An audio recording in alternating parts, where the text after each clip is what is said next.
Урматтуу Садыр Нуркожоевич, урматтуу Камчыбек Кыдыршаевич, мен Токтомаметова Тамара Ош шаарында Алтын Уя деген үй бүлөлүк балдар үйүн уюштуруп, ушул жерде ата-энелик мээримден ажыраган аярлуу балдарды 25 жылдан бери тарбиялап келип атырам.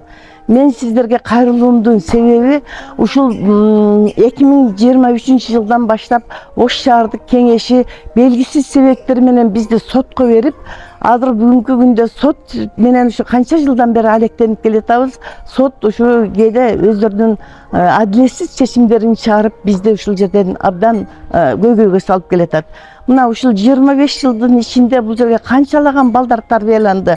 Бул Алтын Уя ушул балдарды мен эле эмес, ушул балдардын, ушу аярлуу катмардын балдарынын, ата-энелик мээримден ажыраган балдардын үйгө ордосу, ушулардын түнөгү, жатагы болуп келе жатат.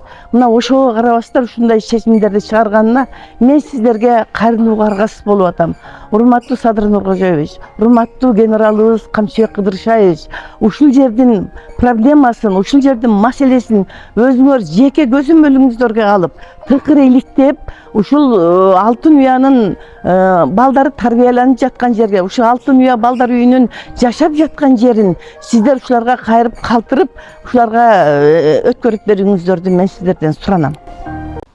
Үй бүлөлүк балдар үйүнүн жобосунда балдардын саны 12ден ашпаш керек. Мына азыр менде ушу 12 бала тарбияланып, 12 бала 18ге чыккандан кийин мамлекет тарбияласын токтотот, каржылоосун токтойт. Ал эми ошол 18ден кийинки балдар дагы ушул жерде кала берет. Азыр менде тарбияланган балдар бир 50-60 бала тарбияланып чыкты ушундан бери. Алар Россияда, башка жактарда иштеп атат. Бирок алар ушуларга жардам берип, мына имаратыбызды оңдошконго, бүт ушу балдардын ар кандай маселесин чечкенге ушу балдар жардам берип келе жатат. Мына азыркы күндөгө мына кичинекей балдар бала бакчага барышат.